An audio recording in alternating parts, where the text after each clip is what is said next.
നമുക്കിന്ന് വൈശാഖമാസ മഹാത്മ്യം എന്താണെന്ന് നോക്കാം. ഈശ്വരാരാധനയ്ക്ക്, പ്രത്യേകിച്ച് വിഷ്ണു ഭഗവാന്റെ ആരാധനയ്ക്ക് ശ്രേഷ്ഠമായിട്ടുള്ള മാസങ്ങളാണ് മാഘം, വൈശാഖം, കാർത്തികം. ഈ 3 മാസങ്ങളിലും അതിശ്രേഷ്ഠമാണ് വൈശാഖമാസം. മാധവനായ വിഷ്ണുവിന് പ്രിയങ്കരമായതിനാലാണ് മാധവമാസം എന്നും വൈശാഖമാസം അറിയപ്പെടുന്നത്. മേടമാസത്തിൽ അമാവാസി കഴിഞ്ഞ് പിറ്റേ ദിവസം മുതലാണ് വൈശാഖമാസം ആരംഭിക്കുന്നത്.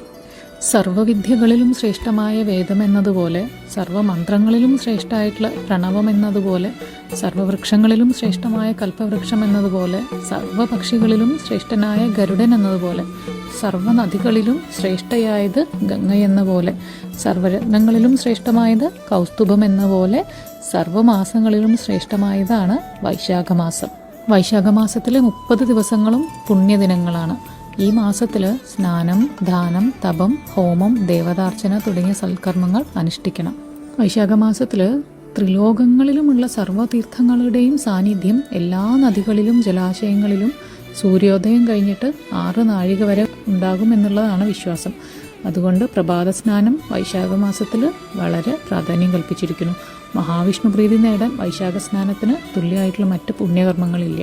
ഈ പ്രഭാത സ്നാനം സർവ്വതീർത്ഥ സ്നാനഫലം നൽകുന്നു എന്ന് പത്മപുരാണവും സ്കന്ദപുരാണവും ഒക്കെ പറയുന്നുണ്ട്. വിധിപ്രകാരം അനുഷ്ഠിക്കുന്ന വൈശാഖവ്രതം സകല ഐശ്വര്യങ്ങളും പ്രദാനം ചെയ്യും. അക്ഷയ തൃതീയ, ബലരാമ ജയന്തി, വൈശാഖ ശുക്ലപക്ഷ ദ്വാദശി, ഏകാദശികൾ, ശങ്കരാചാര്യ ജയന്തി, നരസിംഹ ജയന്തി, ബുദ്ധപൂർണിമ, ദത്താത്രേയ ജയന്തി, ഇങ്ങനെ പല വിശേഷ ദിനങ്ങളും വരുന്നത് വൈശാഖ മാസത്തിലാണ്. വൈശാഖ മാസകാലത്ത് നമ്മൾ നടത്തുന്ന എല്ലാ ദാനങ്ങൾക്കും പുണ്യകർമ്മങ്ങൾക്കും ഒക്കെ ഇരട്ടി ഫലം ലഭിക്കുന്നുള്ളതാണ് വിശ്വാസം.